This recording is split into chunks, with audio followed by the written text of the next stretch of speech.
My story is incredible. Episode 1, MOMe, 2019. There was something about 2019 that felt different from the very beginning. Like the world had quietly shifted overnight, and I had woken up in a version of reality where everything moved faster, felt deeper, and somehow mattered more than it ever had before, even though I couldn't explain why at the time. I didn't know it yet, but that year was going to change me.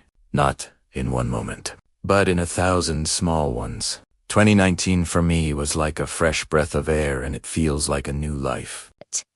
Days started blending into nights, and nights into stories, and stories into memories that didn't feel real until much later, when I would sit alone and try to understand how I became the person I was becoming. Because finally, I become something, someone. There were games. So many games, but nothing nostalgic. Proj. Indoor soccer artificial lights, where the air felt heavy and every touch of the ball echoed like it meant something bigger. Like every pass was a statement and every goal was a release of something I couldn't put into words. And then the outdoor matches on grass, where everything slowed down just enough for you to feel the rhythm of the game. The wind, the space, the silence before the moment exploded. Life is beautiful, Maxie. Whatever it takes in some moments to realize different. Because if you passed a bad moment, the beauty will come if you have patience. You understand better my words than anyone else, maybe. And in between those matches, there was action. There were people. There were beautiful things. Especially her. What a wonderful cougar. Or maybe them. Or even when. Because 2019 wasn't about just one story. It was about multiple paths crossing at the wrong time. Or maybe the perfect time, depending on how you look at it now. Because every conversation felt like it carried weight. Every look meant something. And every connection had the potential to become something real. Or disappear without warning. Pra and Gaia dear. Very easy-going baby Dana Majun. 2019 because I tried to just survive in that period, Maxie, and you start to realize that there were nights where everything felt infinite.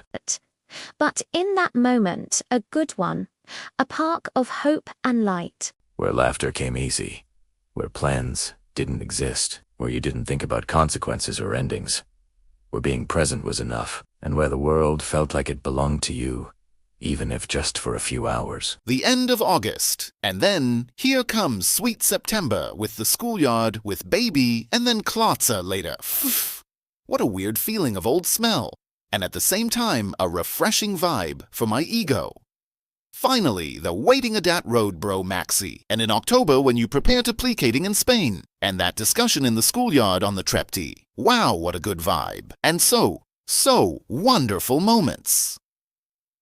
I think it was 5 October 2019, and then the next day, Bobby thinks she give me the cash picture, but I was moving forward and I was much quicker for her, and my ego was to the roof, baby!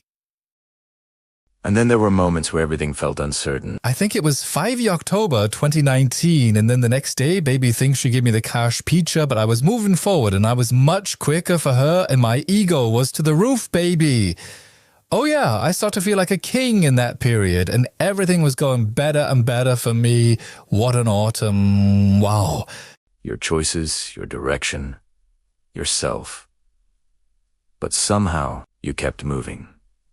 From match to match, from conversation to conversation, from feeling to feeling, trying to understand what was real, and what was just a moment. Because 2019 wasn't calm, it was intense. Unpredictable. Alive. It was about chasing something you couldn't fully define. But one thing was certain. That year didn't just pass. It built something.